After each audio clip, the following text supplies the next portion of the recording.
हरे कृष्ण। तो जी ने कितने सुंदर तरीके से बताया कि कैसे अर्जुन जो है युद्ध की सेनाओं के बीच में खड़ा है और भगवान को बोल रहा है भगवान मेरी सेना को बीच में लेके जाइए। और देखना चाह रहा था धृतराष्ट्र के पुत्रों को। तो और उसे पूरा भरोसा था कि मेरी जीत होगी क्योंकि कृष्ण मेरे साथ में है। तो जी कैसे बताया था कि जीवन में सबसे इम्पोर्टेंट है कि हम लोग कृष्ण को प्रसन्न करें। हम लोग तुच्छ है लेकिन भगवान बहुत शक्तिशाली है। तो अर्जुन हमेशा ये चिंतन करता था कि भगवान को कैसा खुश रखे। तो ये बताया था धर्म और धर्म के बारे में, कैसे धर्म और धर्म दुनिया में बदलते रहते हैं। सच्चा रहता है कृष्ण को प्रसन्न करना।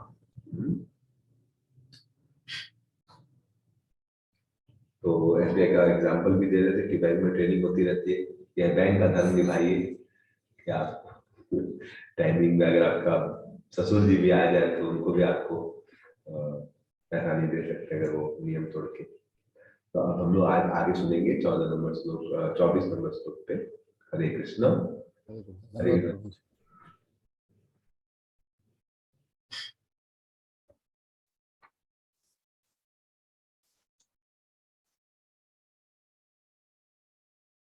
ओम अज्ञानतिमिरन्धस्य ज्ञानाञ्जनशलाकया चक्षुरुन्मीलितं येन तस्मै श्रीगुरुवे नमः। श्रीचैतन्यमनोभीष्टं स्थापितं येन भूतले स्वयं रूपा कदा मह्यं ददाति स्वपदान्तिकम्। वन्देऽहं श्रीगुरो श्रीयुतपदकमलं श्रीगुरून् वैष्णवांश्च श्रीरूपसाग्रजातं सहगण रघुनाथान्वितं तं सजीवं साद्वैतं सावधूतं परिजनसहितं कृष्ण चैतन्य देवं श्री राधा कृष्ण पादान सहगण ललिता विशाखान्वितांश्च। हे कृष्ण करुणा सिंधो दीन बंधो जगतपते गोपेश गोपिका कांत राधा कांत नमोस्तुते। तप्त कांचन गौरांगी राधे वृंदावनेश्वरी वृषभानुसुते देवी प्रणमामि हरिप्रिय। वाञ्छा कल्पतरुभ्यश्च कृपा सिन्धुभ्येव च पतितानां पावनेभ्यो वैष्णवेभ्यो नमो नमः। श्री कृष्ण चैतन्य प्रभु नित्यानंद श्री अद्वैत गदाधर श्रीवासादि गौर भक्तवृंद। हरे कृष्ण कृष्ण कृष्ण हरे हरे, हरे राम राम राम हरे। तो अध्याय 1 के 24 नंबर श्लोक में जो है एव मुक्तो ऋषि केशो गुडाकेश भरत एव मुक्तो ऋषि केशो गुडाकेशेन भारत सनयोरुर्मध्ये स्थापित्वा रथोत्तमम्। इसमें संजय कह रहे हैं हे भरतवंशी अर्जुन, हे भरतवंशी अर्जुन द्वारा इस प्रकार संबोधित किए जाने पर भगवान कृष्ण ने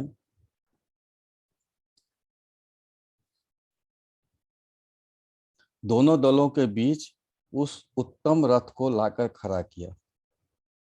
प्रपाद तात्पर्य लिख रहे हैं प्रपाद जी, इस श्लोक में अर्जुन को गुडाकेश कहा गया है। गुडा का अर्थ है नींद, और जो नींद को जीत लेता है वह गुडाकेश कहलाता है। नींद का अर्थ अज्ञान भी है, अतः अर्जुन ने कृष्ण की मित्रता के कारण नींद तथा अज्ञान पर विजय प्राप्त की। कृष्ण के भक्त के रूप में वह कृष्ण को क्षण भर भी नहीं भूल पाया, क्योंकि भक्त का स्वभाव ही ऐसा होता है, यहाँ तक कि चलते अथवा सोते हुए भी कृष्ण के नाम रूप गुणों तथा लीला या चिंतन से मुक्त कभी भी मुक्त नहीं रह सकता। अतः कृष्ण का भक्त उनका निरंतर चिंतन करते हुए नींद और अज्ञान दोनों पर को जीत सकता है। इसी को कृष्ण भावनामृत या समाधि कहते हैं। प्रत्येक जीव की इंद्रियों मन के निर्देश अर्थात ऋषिकेश के रूप में कृष्ण अर्जुन के मंतव्य को समझ गए कि वह क्यों सेनाओं में रथ को खड़ा करवाना चाहता है, अतः उन्होंने वैसा ही किया और फिर वे इस प्रकार बोले। इस श्लोक में हम देख रहे हैं कि 3 शब्द बहुत महत्वपूर्ण है। एक शब्द है गुडाकेश, जो अर्जुन के लिए कहा गया है। गुडाकेश का मतलब होता है जो नींद और अज्ञानता पर, नींद पर विजय प्राप्त करना, और नींद का दूसरा अर्थ अज्ञानता भी है। तो गुडाकेश कब कहा गया अर्जुन को? एक समय की बात थी, जो अर्जुन और भीम दोनों भोजन कर रहे थे, और भोजन करते समय दीपक बुझ गया और अंधकार छा गया। तो जब अंधकार छा गया तो अर्जुन, ऐसा कहा होता है जो जब अंधकार में भोजन नहीं करना चाहिए जब तक कि रोशनी नहीं आ जाए, लेकिन अर्जुन देख रहे थे कि भीम तो भोजन कर ही रहे थे निरंतर। तो अर्जुन बोले भीष्म को, जो भैया आप भोजन कर रहे हैं, अंधेरा है। तो भीम बोले क्या, जो इसमें अंधेरे की क्या बात है, ये तो हम ऐसे करके थाली में हाथ डालते हैं, मुंह में कौर डाल देते हैं, तो अंधेरा में भी हम खा रहे हैं। ये अर्जुन, और इसमें रोशनी की बहुत क्या आवश्यकता, अगर नहीं भी रोशनी रहेगा तब भी हम अगर अभ्यास करते रहें तो हम ये काम कर सकते हैं। अर्जुन को ये बात, अर्जुन बहुत इंटेलिजेंट आदमी थे, अर्जुन बहुत इंटेलिजेंट आदमी थे, वो बहुत सेंसिटिव भी थे। किसी भी बात को अज्ञान आदमी की तरह वो उसको नेग्लेक्ट नहीं करते थे।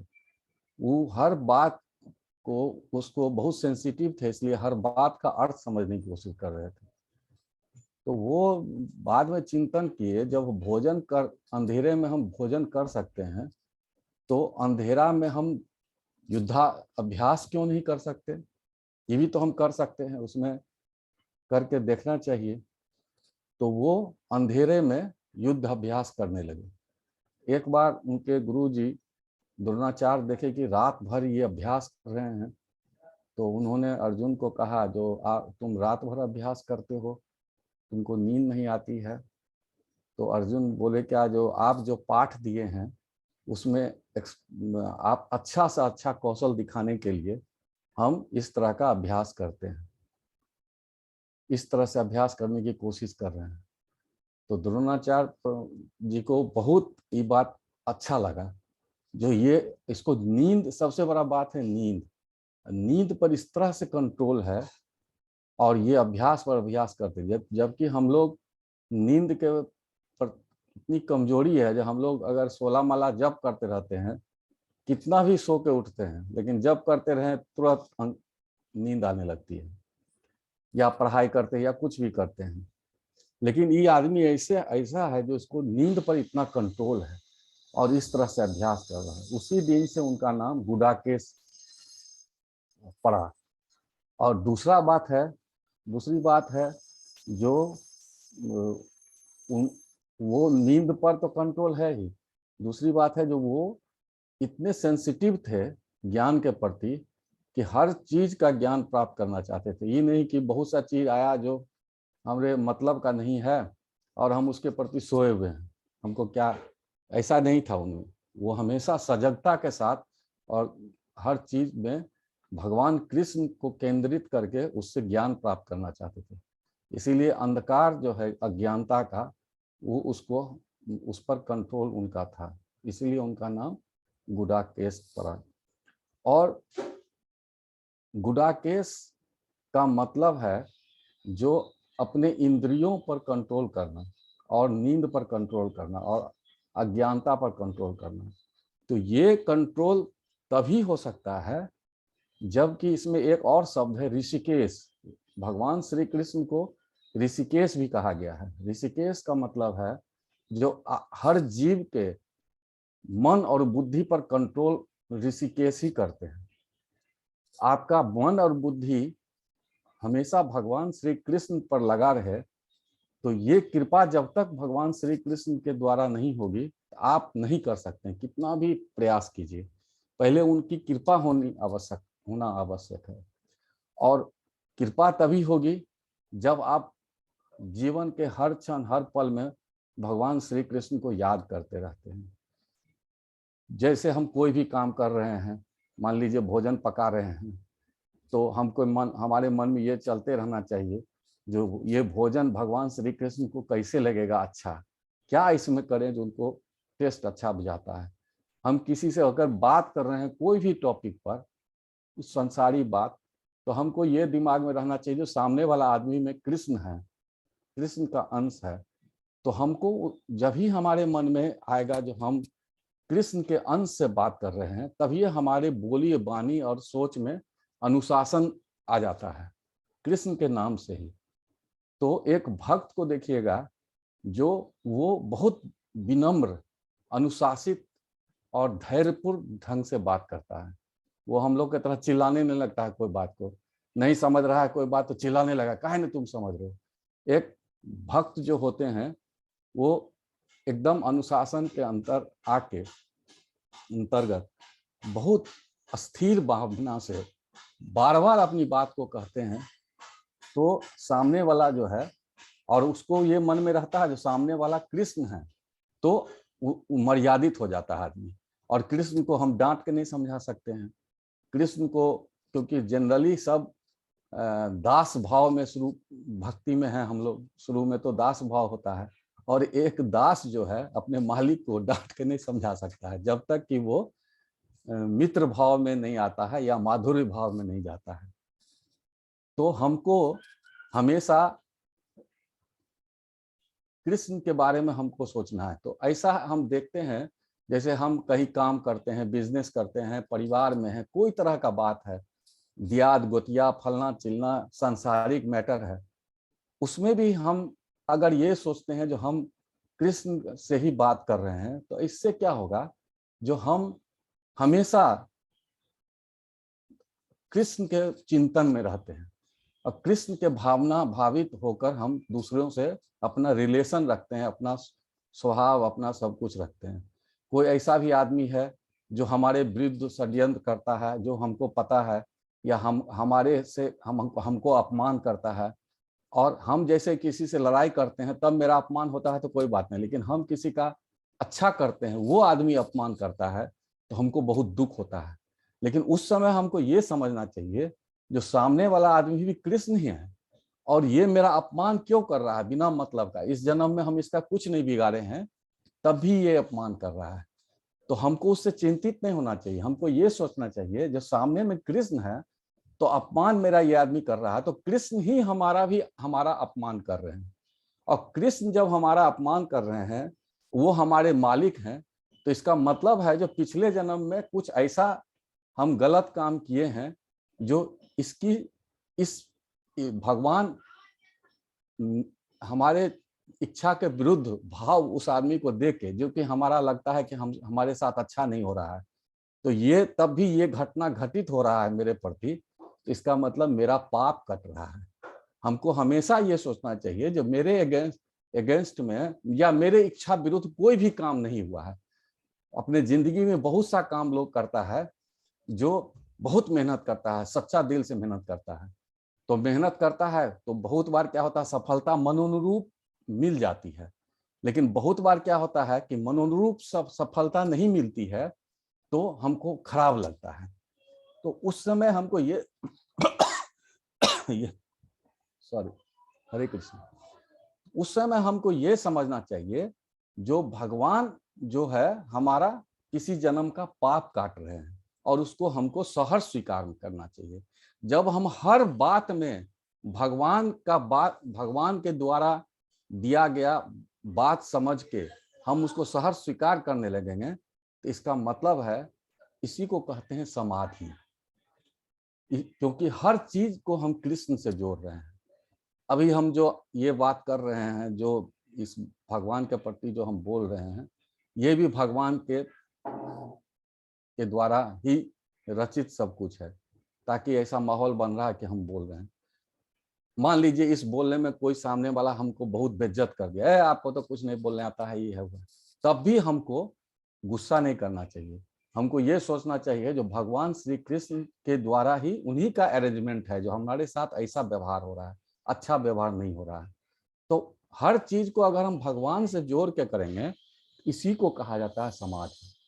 समाधि का अक्सर लोग ये समझते हैं, मतलब निकालते हैं, जो ध्यान से बैठ के आंख मूंद के सांस रोक के और ऐसे ऐसे करते हुए उसका शरीर गिर जाता है, उसमें कोई कंपन नहीं है, प्राण को मस्तिष्क में ला के छोड़ देता है लोग, और उसके बाद उसके शरीर को कोई काटता है या कुछ करता है, उसको पता नहीं चलता है। वो भी समाधि है, लेकिन वो समाधि कठिन है, बहुत कठिन है। कलयुग में उस तरह से समाधि प्राप्त करना बहुत ही मुश्किल है। लेकिन कलयुग में महाप्रभु जी का कहना है कि हर आदमी में कृष्ण भावना जगाना है। तो हर आदमी जो है इस कलयुग में, हर जीव या हर आदमी उस लेवल में जल्दी नहीं पहुंचता है। तो उस लेवल में जल्दी नहीं पहुंचता है, तब भी उसका उद्धार करना है। तो उसका सिंपल उदाहरण, सिंपल सा रास्ता ये महाप्रभु बोले। जैसे महाप्रभु हमेशा नाम जप करते थे, हमेशा समाधि में रहते थे। महाप्रभु देखते थे राधा राधा कृष्ण को ऐसे देख रहे हैं, आसमान में राधा कृष्ण हैं, हर चीज जैसे बादल है तो उसमें राधा कृष्ण नजर आ रहा है, कुछ है बस। कभी रोने लगते थे, कभी कहते थे कि कहाँ है कृष्ण, हमसे इतना जल्दी काहे हमारे नजर से भाग गए, फिर रोने लगते थे, विचलित हो जाते थे, पागलों की तरह करते थे। तो वो समाधि रूप है। उसमें महाप्रभु कभी ये नहीं दिखाया जो हम प्राण को ऐसे खींच के ऐसे ले गए, समाधि में चले गए। वो एक कठिन रूप है, लेकिन वो आसान तरीका समाधि का बता रहे हैं। जो भगवान की भक्ति में समाधि कैसे किया जाता है, तो ये आसान तरीका है।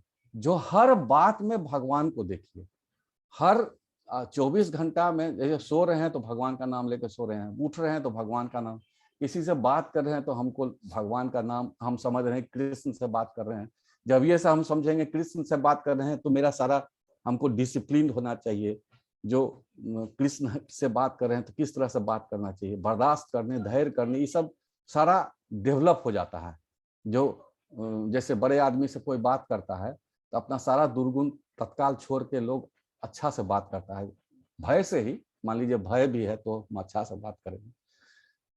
तो हरदम कृष्ण भावना में जुटने के का एक आसान तरीका ये भी है। 24 घंटा हर समय, हर बात, हर सांस में भगवान को याद करते हुए हम अपना दिनचर्या अगर बिता रहे हैं, तो हम समझिए समाधि में। और इस तरह जब हम करने के का अभ्यस्त हो जाते हैं, तब भगवान की कृपा होती है। ऋषिकेश रूप में भगवान हम पर कृपा करते हैं, हमारे मन और बुद्धि इसको तब वो अपने कंट्रोल में लेते हैं। और उसको अपने कंट्रोल में लेके हमारे मस्तिष्क मन में इस तरह का भावना जगाते हैं, उनकी कृपा से जगती है कि हमको तभी हम उस अवस्था में पहुंच जाते हैं जो जिसे अवस्था में अर्जुन को गुडाकेश कहा गया है। जैसे हम अगर रात में 2 घंटा सोचेंगे कि हम भगवान का नाम ले, उनकी कृपा होगी तो हमको नींद नहीं आएगी। कोई तरह का बात है, उसके बारे में हमको ज्ञान नहीं है, भगवान की अगर कृपा हो जाएगी, ऋषिकेश की कृपा होगी, तो वो बात जिसके बारे में हम थोड़ा सा जानते हैं या नहीं भी जानते हैं, तो अंदर से अंतःस्फुरन भगवान देते हैं और वो बात हमको पता चल जाता है। इसका सबसे बड़ा उदाहरण है ब्रह्मा जी। ब्रह्मा जी जब इस सृष्टि पे आए तो उनको पता ही नहीं चल रहा था हमको क्या करना है। कोई उनको कहने वाला नहीं था कि सृष्टि को कैसे चलाना है, क्या, कुछ उनको समझ में नहीं आ रहा था। तो ब्रह्मा जी 10,000 वर्ष तपस्या किए। 10,000 वर्ष तपस्या इस तरह से किए जो भगवान जो हमको बनाए हैं उनका नाम लेके, सो वो एक तरह से समाधि में चले गए। हमेशा 24 घंटा नाम लेके क्या करना है, हम कैसे करें कैसे करें कैसे करें। जैसे महाप्रभु के बारे में कहा जाता है, जो वो सुबह में उठ के वृंदावन में झाड़ू देते थे 1-1:30 बजे के बाद, और झाड़ू देते हुए वो रोते थे खूब जोर जोर से। जो रूप गोस्वामी को याद करते थे, जो हे प्रभु हम अपने गुरु का जो दिया हुआ जो वचन है, जो गांव गांव नगरे द्वारे और मलेच्छ और यवन सबको भी हम कृष्ण भावना में लाएं। वो कैसे लाएं हमको समझ में नहीं आ रहा है। रोते थे रोते थे रोते थे, जोर जोर से रोते थे। उनके आस पड़ोस के लोग कहते थे ये आंसू बहा बहा के जैसे लोग का अपना बहुत प्रिय चीज खो जाता है वैसे रोता है, जैसे बच्चा कोई चीज के लिए रोता है। एकदम देखिएगा बच्चा को कोई चीज उसके हाथ से ही ले लीजिएगा, चिल्लाएगा खूब जोर से, उस तरह से रोते थे। और तब रूप गोस्वामी जी उनको दर्शन दिए और छाती से लगाए तो उनको ज्ञान आ गया, क्या करना है कैसे करना, उनमें वो गुण आ गया। जो बोलते थे सामने वाला आदमी पर ऐसा प्रभाव पड़ता था, जो वो सक्सेस होते चले गए। उसी तरह ब्रह्मा जी में ऐसा गुण आया, भगवान प्रकट नहीं हुए ब्रह्मा जी के आगे में कहने के लिए तुमको ऐसे करना है वैसे करना है, ये करना वो करना है। उनके दिल में या उनके मस्तिष्क में ऐसा ज्ञान भरे जो उनको धीरे धीरे पता चलने लगा, एक आवाज शब्द से या जैसे भी अनुभूति हुआ, उनको सेल्फ अनुभूति हुआ, जो हमको सृष्टि कैसे चलाना है। तो ये ज्ञान कैसे आया?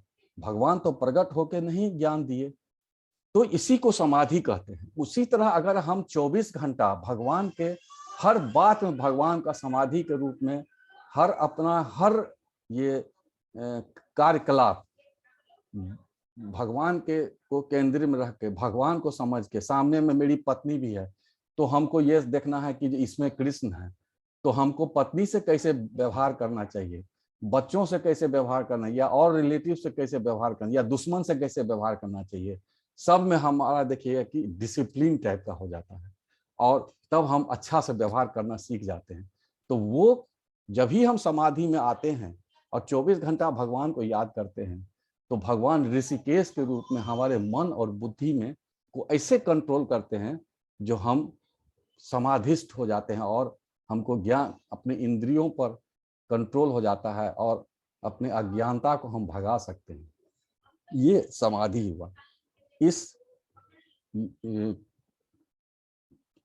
श्लोक में यही 3 चीज का सबसे बड़ा ये कहा गया है। तो हमको मनुष्य को चाहिए कि अपना ये जीवन जो है बहुत मेहनत करके, बहुत योनि में भटकते भटकते जीव जब इस मनुष्य योनि में आता है और मनुष्य योनि जो है इसके बाद ही, मनुष्य योनि के बाद ही लोग स्वर्ग नर्क भी कहिए, इसी का रास्ता खुलता है इसी मनुष्य योनि के कर्म पर। जब आप नर्क जा सकते हैं, स्वर्ग जा सकते हैं, या भगवत धाम जा सकते हैं, या भगवान के वैकुंठ लोक धाम जा सकते हैं। तो हमको इसको गंवाना नहीं चाहिए, क्योंकि ये फिर मनुष्य योनि मिलेगा कि नहीं कोई नहीं जानता है, कोई नहीं देखा है।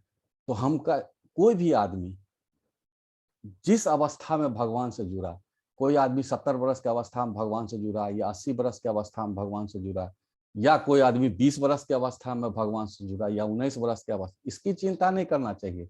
हमको ये नहीं सोचना चाहिए जो मेरा इतना जीवन पार कर गया अब हम भगवान से जुड़े हैं तो क्या होगा।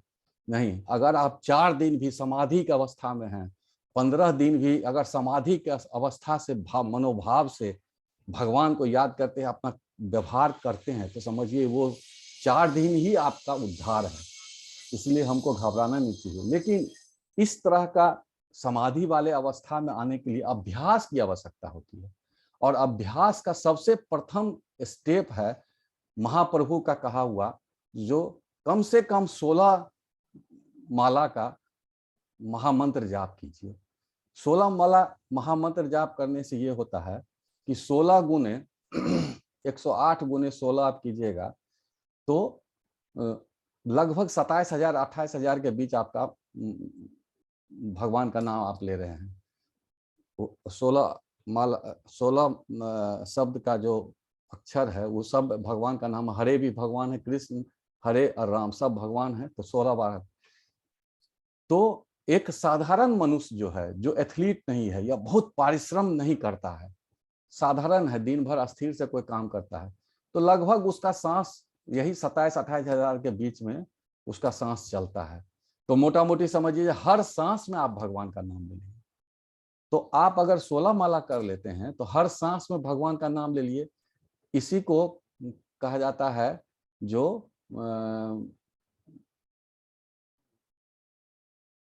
हर सांस में भगवान का नाम लेना कहा जाता है। जो अजपा जप जप, इसको कहते हैं अजपा जप जप, जो हरदम हम भगवान को जप रहे हैं। तो दिन भर फिर हम दूसरे काम में लग जाते हैं। तो चलो 16 माला कम से कम कर लिए, तो हर सांस में भगवान का मोटा मोटी 2 घंटा बैठ के अगर नाम ले लिए, फिर दिन भर में ऐसा काम कर रहे हैं कि भगवान का नाम हम नहीं ले पाते हैं, तो तब भी मेरा एक तरह से समझिए कि उस पर प्रयास मेरा है, जो हर सांस में भगवान का नाम ले। लेकिन अगर आप अपने दिन भर के परिचर्या में भी इस भावना से व्यवहार शुरू कर दीजिएगा, जो सामने वाला आदमी जो मेरे साथ आया है बिजनेस में या कृषि में, जो भी काम में या भक्ति में या नौकरी करने में या कुछ भी करने में, तो उसके साथ हम भगवान कृष्ण का समझ के ही उनसे व्यवहार अपना करते हैं, अपना ये पेशे के अनुरूप, तो समझिए 16 माला के बाद भी इतना हम भगवान में ही जुड़े हुए हैं। मतलब हमारा 24 घंटा भगवान में भी, और रात में सोते समय हम भगवान को कहते हैं हरे कृष्णा, आप हम सो रहे हैं, अब आज सुबह में जल्दी से उठा दीजिएगा, जो हम ये 16 माला जप सकें। तो भगवान भी सोचते हैं जब आप 4 घंटा सोएगा या 5 घंटा सोएगा, तो भगवान अब जो करते हो उस समय भी मोटा मोटी आप भगवान के रूप में ये भाव में जा रहे हैं। तो 24 घंटा भाव इसी को कहते हैं। इसलिए हमको, हमारे समझ से हमको सबसे पहले हरे कृष्णा मंत्र का 16 माला जाप करना चाहिए और अपने व्यवहार को चेंज करना चाहिए, इसका अभ्यास करना चाहिए। तभी हम भी गुडाकेश कहला सकते हैं, और तभी ऋषिकेश जो हैं हम पर कृपा कर सकते हैं, और तभी हमारा ये जीवन सफल होगा। गोलोक वृंदावन धाम जाने के प्रति एक छोटा सा स्टेप होगा, जो हम उस तरफ एक इस जन्म में स्टेप लिए। तो इसमें इससे ज्यादा हमारे समझ में अभी नहीं आ रहा है ये कहते हुए। अगर कोई तरह का क्वेश्चन हो तो। हरे कृष्णा। हरे कृष्णा। तो फौजी ने बहुत सुंदर तरीके से बताया कैसे गुड़ाकेश मतलब हम अपने मन और इंद्रियों को कंट्रोल कर लें, और वो तभी पॉसिबल है जबकि ऋषिकेश की शरण लेंगे तो। और ऋषिकेश की शरण लेने के लिए कृष्ण हमारे सब इंद्रियों में है। तो डिवोटी अगर भगवान की शरण लेता है तो भगवान के अनुकूल जीवन जीना चाहिए।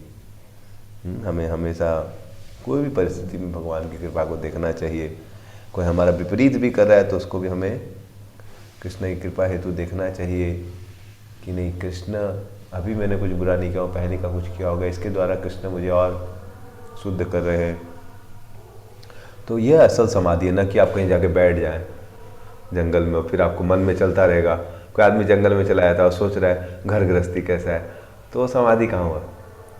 लेकिन कोई घर में है लेकिन वो हमेशा भगवान के बारे में चिंतन करे तो समाधि हो गई। तो ये बहुत ही बड़ी गलत धारणा है समाज में कि सोचते समाधि मतलब घर घर छोड़ के सब।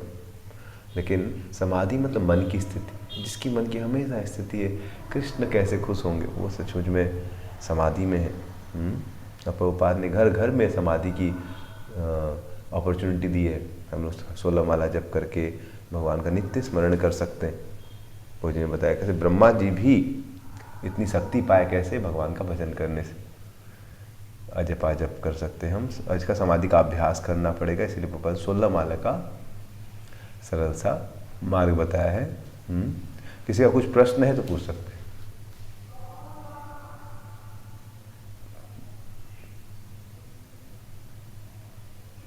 प्रभु जी ने बहुत सुंदर प्रवचन दिया है। किसी का कुछ प्रश्न है तो पूछ सकते हैं।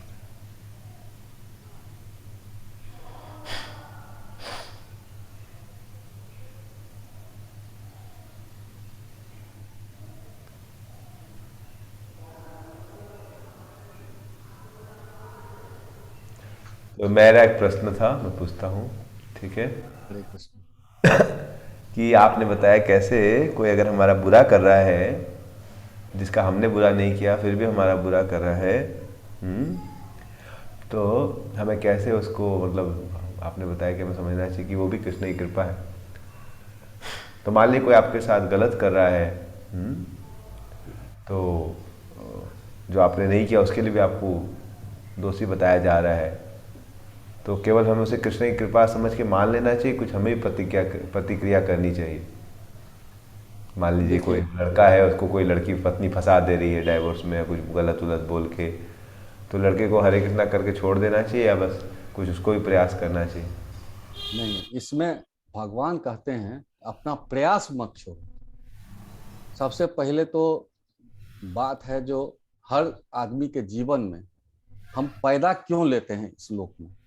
हर हर क्रिया का प्रतिक्रिया होता है। हर क्रिया का प्रतिक्रिया भोगने के लिए ही हम इस जन्म में पृथ्वी लोक में आते हैं। चाहे अच्छा प्रतिक्रिया हो, अच्छा क्रिया और प्रतिक्रिया हो, तो अच्छा भोग भोगने के लिए। अच्छा भोग मतलब यही हुआ जो हमारे मन मुताबिक कोई काम हुआ तो हम समझते हैं अच्छा भोग हो गया। लेकिन कुछ होता है जो मन मुताबिक काम नहीं होता है, उसको भी भोगने के लिए हम आते हैं। तो सबसे पहले हमको ये समझना चाहिए पिछले जन्म में जो किसी के साथ हम ऐसा कुछ किए हैं, तो इस जन्म में वो हम हमारे साथ ऐसा कर रहा है। तो उस क्रिया को प्रतिक्रिया अभी हम उसका भोग रहे हैं। तो अगर हम ये समझते हैं जो ये भी कृष्ण का ही अरेंजमेंट है, तो हमारा वो पाप मेरा खत्म हो रहा है। दूसरा, हमको पूरा भगवान ये भी कहते हैं कि यही समझ के आप अपने जीवन के क्रिया को बंद नहीं कर देना चाहिए। इस जन्म में हमारी वाइफ को वो अगर ऐसा कर रहा है, उसके प्रति सही रास्ता क्या है, इसके लिए हमको पूरा प्रयास करना चाहिए। उस आदमी को समझाना चाहिए या अपनी वाइफ को समझाना चाहिए, जो माने उसको अपने मनोनुकूल बात मानने के लिए हमको पूरा प्रयास करना चाहिए। अगर हम पूरा प्रयास कर रहे हैं तब भी वो सिचुएशन हमारे हाथ से निकल रहा है, तो भगवान कहते हैं कर्म करना तुम्हारा काम है, फल तुम हम पर छोड़ दो। लेकिन क्रिया करना चाहिए, प्रयास करना चाहिए। बहुत बात ऐसा होता है जो प्रयास हम कर रहे हैं लेकिन नहीं हो पाया, लेकिन प्रयास छोड़ना नहीं चाहिए। प्रयास छोड़ने का मतलब होता है जैसे अर्जुन कह रहे हैं कि हम लड़ाई नहीं करेंगे और सब कुछ छोड़ के बैठ रहे हैं, तो ये ठीक नहीं है। भगवान अपने कहते हैं तुमको प्रयास करना है। फल तो हम जानते हैं, फल तो उसको दिखा भी दिए जो देखो सबका फल क्या है, लेकिन तब भी तुमको हम कह रहे हैं कि तुमको प्रयास करना चाहिए, ताकि ये मैसेज सारे दुनिया में जाए जो हर आदमी को हर काम के लिए हमेशा प्रयासरत रहना चाहिए, अच्छा काम करने के लिए। लेकिन परिणाम उसका परिणाम के लिए उसको चिंता नहीं करना चाहिए। तो बिना परिणाम के बारे में सोचे, और हम जनरली यही सोचते हैं अच्छा परिणाम, परिणाम का मतलब ये है। तो अच्छा परिणाम बुरा परिणाम को सोचे हुए हमको सिर्फ ये करना है जो भगवान जो हमसे कर रहे हैं, हम ये भाई प्रयास कर रहे हैं और नहीं हो रहा है तो कोई बात नहीं। और आप अगर नहीं भी हुआ आपके अनुकूल बात, तो सिचुएशन नहीं संभला, तो आपको समझना चाहिए, चलो अंत में ये समझना चाहिए जो ये फल भी हुआ भगवान के द्वारा, इसका मतलब पिछले जन्म का कोई क्रिया प्रतिक्रिया मेरा कट गया। तो इससे सबसे पहले क्या होगा कि आप डिप्रेशन से बच जाइए, और आप क्या कहते हैं